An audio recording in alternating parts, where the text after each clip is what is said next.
Hi again, Democrats. Today is Tuesday, September 20th, and it's time for the Chair's Daily Life. It's September 20th. September 20th, National Voter Registration Day. This is a day where we make sure that everybody understands the importance of registering to vote.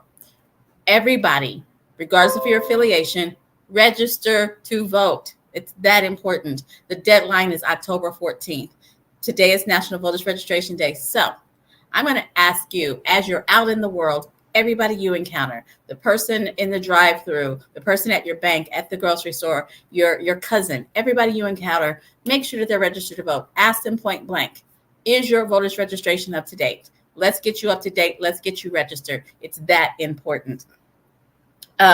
We are 24 days away from the voters registration deadline, and we are 49 days, exactly 7 weeks from the election on November 8th. It is very important, and let's see why.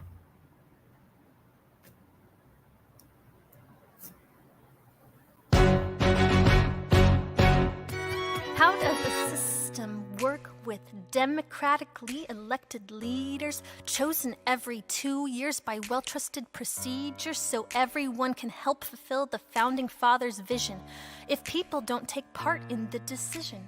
Our big mission, make sure everyone knows that voting is essential. It's what we need to make this country reach its full potential. The biggest impact you can have is through your choice. Because you should know that your vote is your voice. But it's not easy. Voter suppression's making registration tricky. In certain states, the rules about voter ID are picky. No matter where you live or even if you voted last time, the rules and regulations can get sticky. But now we're here to help, cause we know you love our show, friends. We can help you vote, we'll tell you everything we know, friends. Let's get educated and we'll help our country grow. The election's coming up, let's go. Here we go, friends. Ham for progress. Just visit Ham for Progress. We'll get you everything you need to know. So just you wait, just you wait. The election of 2022. We know there's a lot at stake. Here are the steps you need to take. First things first, find out what your home state requires from you.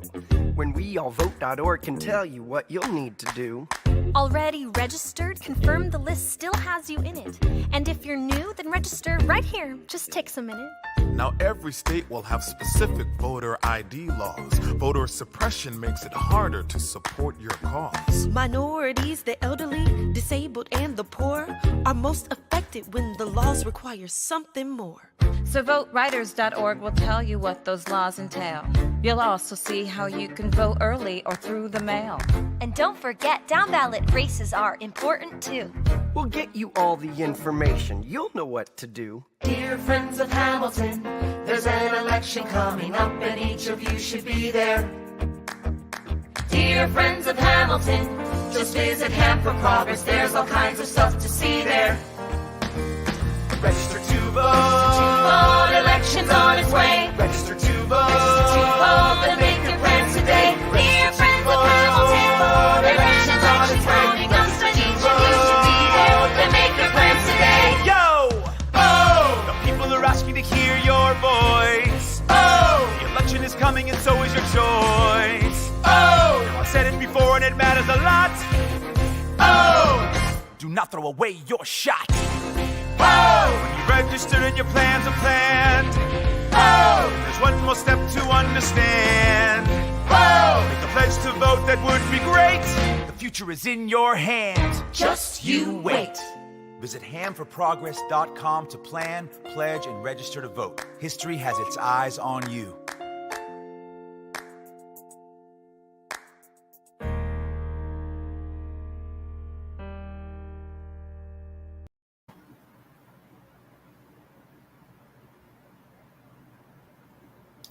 I thought I'd add a little fun to today. It is important. It is that important. And I want to talk about some very specific things that are important. We are talking a lot about our two U.S. Senate candidates, Kendra Horn and Madison Horn, and our congressional candidates, Adam Martin, Naomi Andrews, Jeremiah Ross, Mary Brannon, and Joshua Harris Till. It's absolutely important that we vote for them. There's a lot of talk about Joy for governor and Gina for superintendent of public instruction.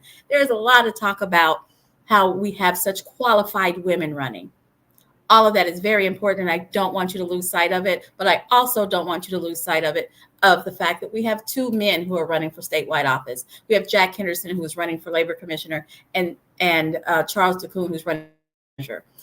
Those races are equally important. They're not talking about them as much, but they are equally important. I didn't mention Melinda for lieutenant governor, and here's the reason why that's a big deal. Right now, our lieutenant governor is flying under the radar. No one is talking about him. No one is talking about that race. It's important that we focus. The number one thing that everybody knows that the lieutenant governor does is step into place if the governor has to vacate the seat for any reason.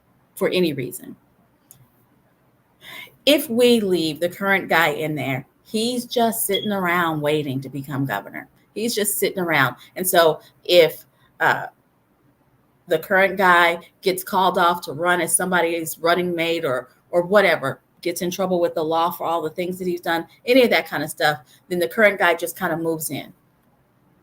We need to pay attention to the lieutenant governor's race.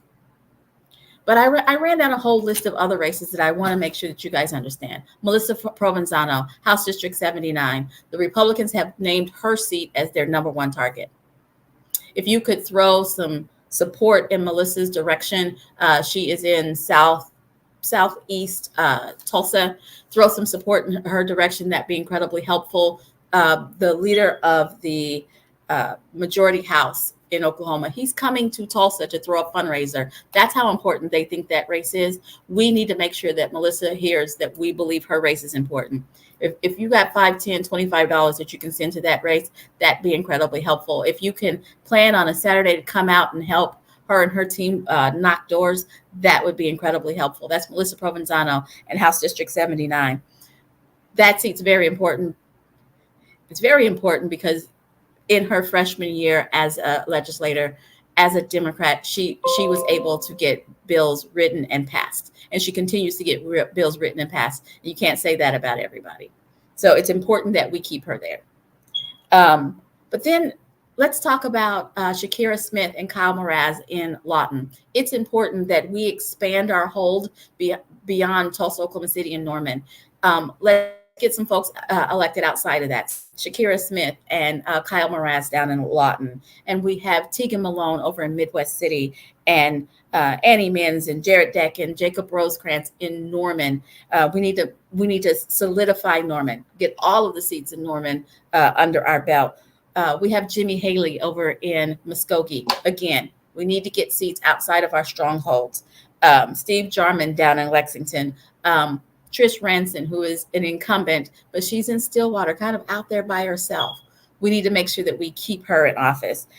We have Susan Young in Claremore running against somebody who is currently being charged for crimes. We have Blake Aguirre running for Senate over in Edmond. Thank you. Nicholas Payne over in Enid. We have a lot of races that are really important. Democrats are always talking to me about why do we have so few seats, and why have we not recruited for all of the seats? We have to recruit in pockets. We have to prove that we know how to support candidates in those pockets and make sure that those candidates feel support, get the numbers, and we build up our numbers for Democrats. And building up the numbers in those does not only help us get more Democrats in the House and the state Senate, but it helps our statewide candidates. It helps our congressional candidates. It helps our Senate candidates get a boost. It's important that we pay attention all the way down the ballot. Regina Goodwin, who's not on the ballot because she's already elected, but Regina Goodwin said something to me a couple of years ago that I think is good. You should vote your ballot from the bottom up, because the bottom are the people who live the closest to you. And a lot of times people start at U.S. Senate and they vote for the top and they turn the ballot and don't vote the rest of them. But those are the ones that affect their daily life. So vote your ballot from the bottom up. Vote for every Democrat on the ballot. every Democrat on the ballot. That's how we build our bench. That's how we have more say. Because if you vote for the people who live close to you, it affects your city. The more blue your city is, the more blue our state is. So it's very important. Now, I listed off all the names, but that's not to say that Cindy and Jason and Greg and Julia and Carrie and Kathy and another Carrie and Johnny and Nana aren't equally important. They absolutely are. You got to vote for them all. That is the only way that we change what happens in DC. That is the only way we change what happens at the Capitol. Vote for all of them. The bluer your city, the bluer the state. So go register some folks today, then educate yourself about the folks who are on the ballot so that you can educate everybody that you come in contact with. Make a plan. You might save this and watch the video later. The Hamilton folks actually explained it really well why it's important. But make sure you register everybody you come in contact and help them make a plan to vote on November 8th. On or before November 8th. Thanks for joining me. I'll be back here tomorrow at 4:15.